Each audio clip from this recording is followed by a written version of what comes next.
Hello, Brockton. Welcome to One North Main. It's March, and that means it's springtime.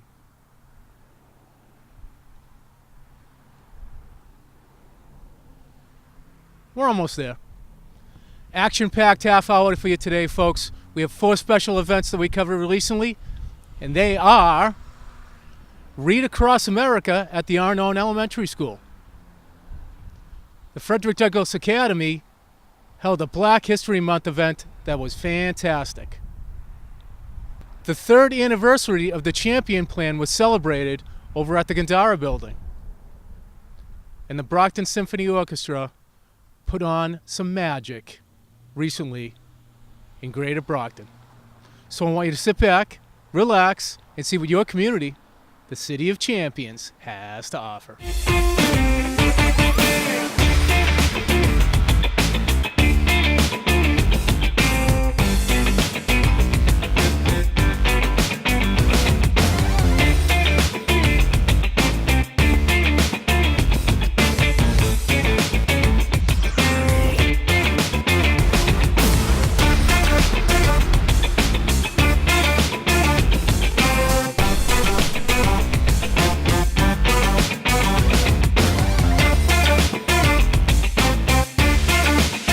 Did she make the shirts or did you?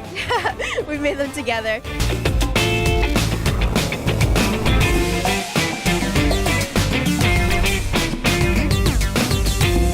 Chocolate. Gotta love it. Hello and welcome to One North Main. We on One North Main love birthdays.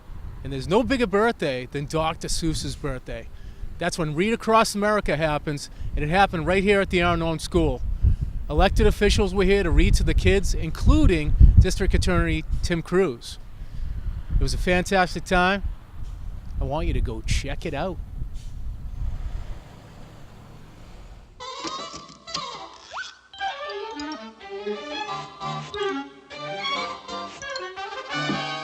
Look! A cat! In a hat! You will note I am neat. Wiped my feet on the mat.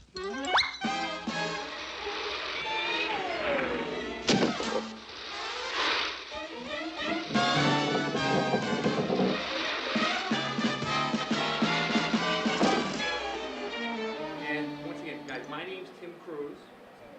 Tim, yeah. And I'm the district attorney here in our town. It means I work not that far from here. Right over on Main Street in Brockton is our office. And I'm a lawyer. And that means that I went to school just like you did. And I went from regular high school, when I got through high school, you guys will eventually leave high school. And after high school, I went to college. And after college, I went to law school. And then I came back here and I was working in the area, and I've been working in the area as a lawyer for probably the last 30-something years. I help represent all of you on the city council. Yeah, there's 11 of us, so I represent Ward 6. So there's 7 wards, and then there's 4 councilors who represent the whole city. All right, so we're going to start reading I Can Read With My Eyes Shut by Dr. Seuss. All right? So if you can all see it with me, and starting it off is I can read in red. I can read in blue. I can read in pickle color too. With the green glasses there. I can read in bed, and in purple, and in brown. I can read in a circle and upside down. Can you guys do that? Come inside, Mr. Bird, said the mouse. I'll show you what there is in a people house. A people house has things like chairs, things like roller skates, banana, bathtub, bottles, brooms. That's what you find in people's rooms. Scissors, needle, buttons, thread, cup and saucer, pillow, bed. No? You read sideways sometimes? You read the book slips a little bit? Well, I used to A little bit? when I was bored. Yeah. Well, you guys are older now, right? You don't do that. Sometimes. I can read with my left eye. I can read with my right. I can read Mississippi with my eyes shut tight. And there it is, Mississippi. That's a pretty long word. That's a tough word to spell, Who's right? Mississippi? Mississippi, the state of Mississippi, right? That's a state? Yeah, it's a state. Yeah. And Yeah, that's right. And it's, can anybody spell Mississippi? Mississippi. Well, you sounded it out. That was very smart, because I can't spell it. Not once I read it. Mississippi. These are donuts. Here's a door. Come along, I'll show you more. Here's a ceiling. Here's a floor. Piano, peanuts, popcorn, pails, pencil, paper, hammer, nails. Salt and pepper, goldfish key, telephone, TV. Come on, come on. There's so much to see. It's very difficult to read upside down. You'll see a kitchen sink in a people house, a shoe and a sock, and a clock, said the mouse. Mississippi, Indianapolis, and hallelujah too. I can read them with my eyes shut, and that is very hard to do. But it's bad for my hat and makes my eyebrows get red hot. So reading with my eyes shut, I don't do that. And there he is. See his eyes getting hot, sweating. Very hard to do. He needs water, right?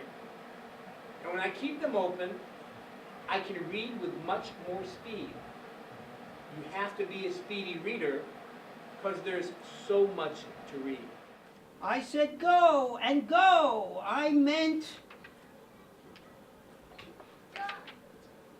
So the time had come. So Marvin went. Not there anymore. And there's his hand disappearing out the door.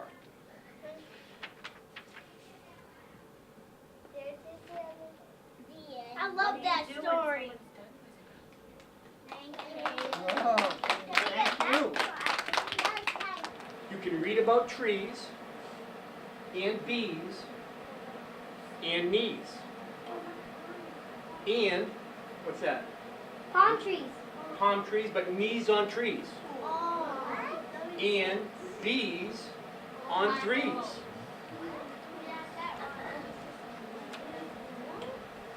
You can read about anchors and all about ants. And crocodile pants. And there's the crocodile wearing pants. And there he is reading about ankles, showing his ankle right there, Dr. Seuss. You can read about hoses and how to smell roses. And what you should do about owls on noses. And now, Mr. Bird, you know, said the mouse. You know what there is in a people house. That's it. Very good. Nice job. How would you react if you saw them in your house?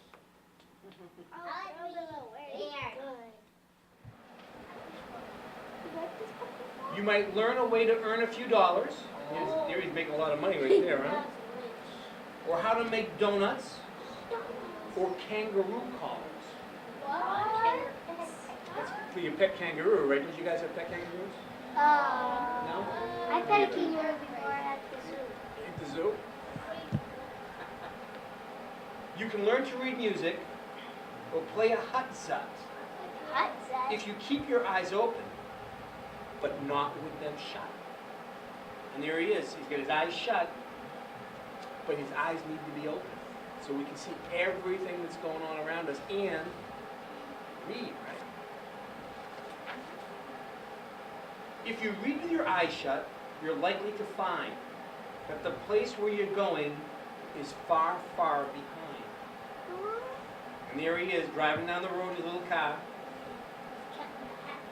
The cat in the hat car, right. Going to all different places. And why is he going to all those different places? Because he wants to go there and because he reads. It takes you everywhere. You never have to leave your house. So, that's why I tell you to keep your eyes wide. Keep them wide open, at least on one side. Right? Keep one Looks eye like open. you. And that we see. Well, you can use your strong eye. And that's Dr. Seuss's I Can Read with My Eyes Shut.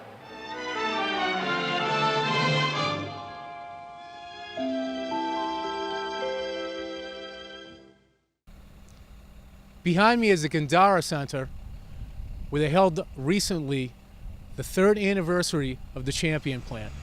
The Champion Plan is simple by design, but the efficiency is simply incredible.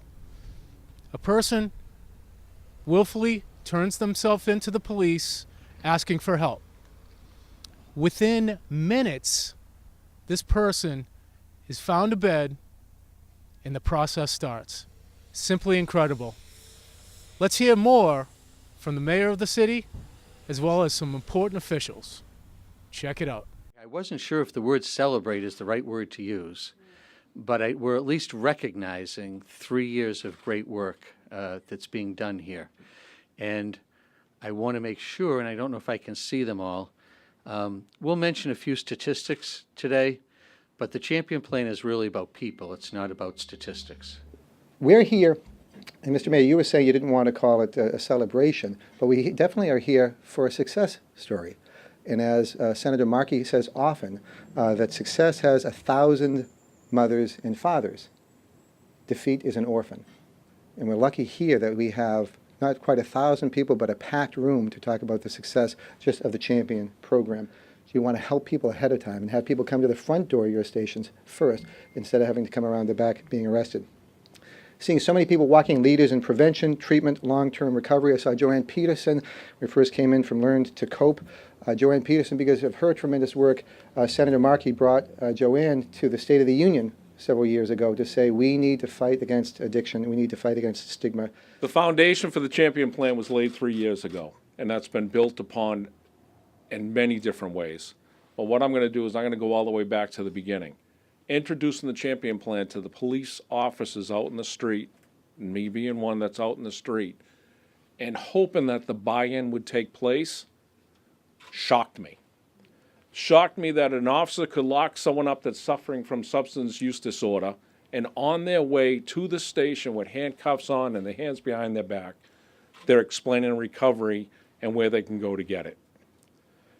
Parties booked in, go over to the courthouse, released on personal, and some did come back to join the Champion Plan. That's outstanding work. Outstanding work. I have the privilege of serving as PARI's executive director, and like many of you, I'm called to this work because it hits close to home, and I have a loved one who's in recovery with an opioid use disorder.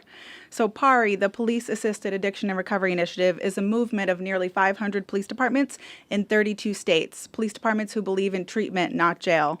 And we were founded just over 3 years ago in Gloucester, Massachusetts, with the simple but significant recognition that police have a front row seat to the opioid epidemic, and they're uniquely positioned to help people take their first steps in their recovery journey. It's where I got my start in my recovery, and I was able to come to the acknowledgement that I'm not alone in my struggles. A little over 2 years ago, I walked into the police station on a Sunday and asked for help. And, give me a second, to ask for help because I had reached a place that scared me and wasn't sure how to go about. And Miss Peg came over to get me right before Stairway was getting ready to close. But that didn't matter to this amazing woman. I do have to mention the numbers and a little bit about the work that's being done here and what's been accomplished over the past 3 years. Over 1,100 placements into treatment, benefiting over 700 individuals. Think about how many placements into treatment that is and how many folks have been able to benefit by the fact that they could walk into the Brockton Police Station and simply ask for some help. And that happens. I gave you a plug earlier, Peg. I don't know if you heard it. So, all right. Peg and Michelle and Mary Lou just came in, so I want to make sure that we recognize them. But, you know, when we launched this 3 years ago, and us with a lot of great partners, we really didn't know what to expect. We'd spent some time putting it together with the the Mayor's Opioid Task Force. We thought it was going to be great, but, you know, we were one of the first ones really jumping in to police-assisted recovery. And the experience has been really interesting because I think some of the things we feared never materialized, and there's probably been a couple challenges we hadn't thought of that did. But when I think about what this program means, beyond just the families and the folks that we're trying to assist, what a difference this program has made here in Brockton, and how I think we have changed the game here in the last 3 years in terms of stigma and people accessing treatment and being able to get to treatment. And I think a big part of that is around reducing barriers. I think one of the things the Champion Plan has done is made it easier to get to where we want folks to be able to get to. So transportation is a barrier. It's a barrier to getting people into treatment. Brewster Ambulance has been an incredible partner to us. And not only does it help us get folks from here to there, but I think that Peg and her team would tell you that it also opened us up to many more potential partners all over the state.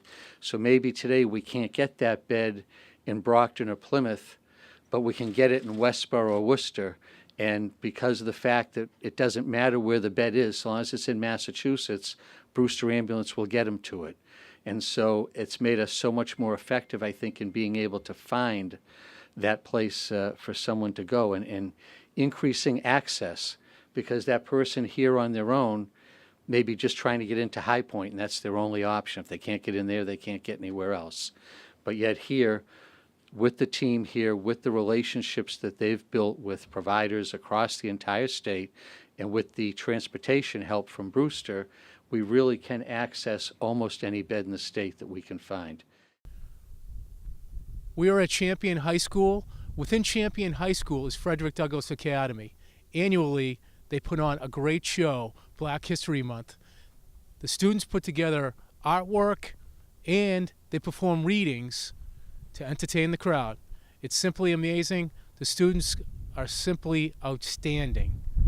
I say no more because I want you to check it out. If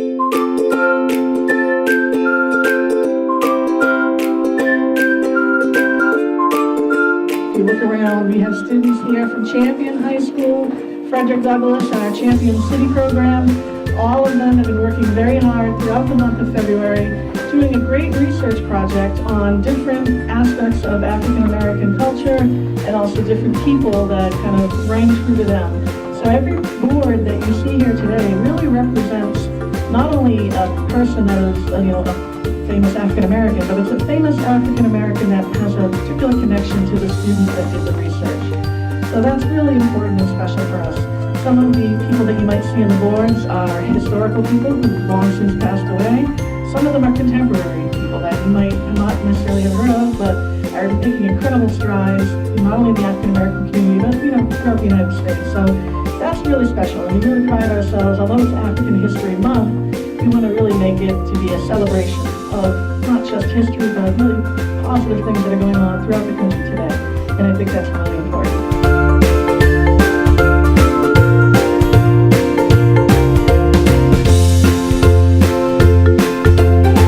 I did a project with Mary Anderson.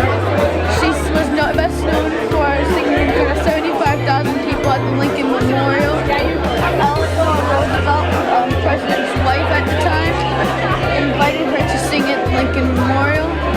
She was born February 27th and died at 92 on April 8th, 1993. These are some of her quotes here. This is like the most best one. It's fear is a disease that eats away at logic and makes a man inhuman. Oprah Winfrey is an African American black woman. She was born into poverty. She graduated from a high school in Tennessee. She's the first African American black woman billionaire. She has her own TV network, which is OWN, which stands for Oprah Winfrey's Network. Jack Johnson was the first heavyweight boxer of the world, and he had 3 wives who were white. At the time, it was unheard of. So he actually got sent to prison because of the Mann Act. And sadly, he died in a car accident. But before that, he used to sell products to make money. What kind of products did he sell? Endorsing products. Endorsing products? Endorsing products. Why'd you pick him? Because at the time, I didn't know who to pick, so I picked him, and I'm kind of glad I picked him. He's actually kind of interesting. Hi, I'm Resma Dari, and I did Phyllis Wheatley. She was known for being one of the most, she published a poetry book, and she was the first African American woman to do that. And she also was sold into slavery at the age of 8 to a family, the Wheatley family, and she was bought by John Wheatley, and she served as a servant for his wife, Susan Wheatley, and she grew up with their kids, and as she was growing up, she loved to read and write, and they helped her learn Latin, Greek, English language, things that you wouldn't expect her culture to learn. Hi, I'm Adriana. I'm Trinity. And we are doing a project on the Little Rock 9. And the Little Rock 9 is about 9 kids got escorted by the military and went to an all-white school. And Jim Crow had local laws that enforced racial segregation that went on from the 19th to the 20th centuries. And it went on till this day because of these 9 kids that was brave and courageous and went into the school and showed that they are not going to go by that law because all kids should go to the same school. Sally Hemings, she was born into slavery. Her birth date is 1770. Her freedom date was 1828, and she died in 1835. After they had left Washington's house, after they turned 21 when they went to Paris, Mr. Jefferson said if she would offer to stay into slavery, because technically in France you are considered free, and when you went back to, she would stay there, that they would free her kids at the age of 21. They freed her kids at the age of 21. Jefferson died 2 years later. Then she got freed too. And this is some of her family, like her family, like nowadays. And this is the room that they found in 2017 when they went to visit his house in Virginia.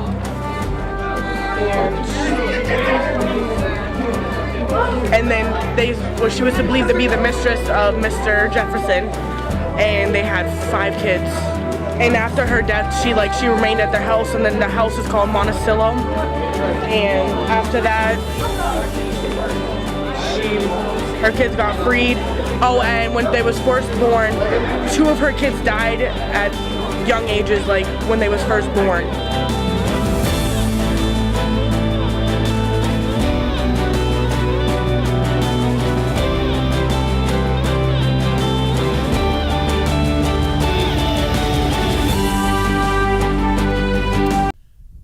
Excellent work by the administrators and the students over at the Frederick Douglass Academy. Outstanding job.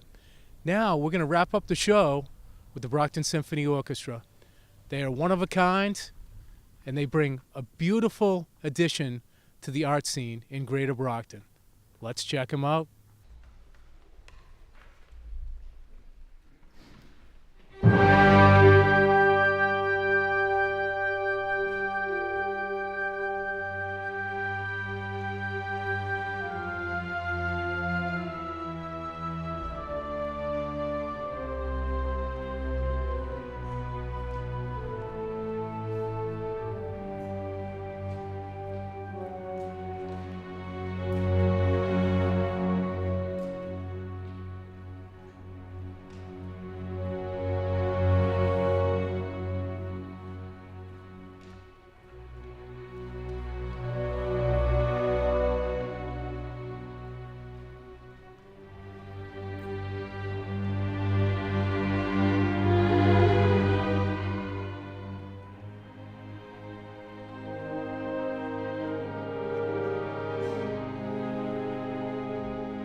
Brockton. Another One North Main in the books. Thanks for watching. Another outstanding show put together by our One North Main team. To learn more about Brockton Community Access, please visit our website at bcatv.org. You can also check out our YouTube page, youtube.com/TheBrocktonChannels, all one word. For executive producer Mark Lindy and producer Aaron Tebow, I'm Jay Miller, and we'll see you around town.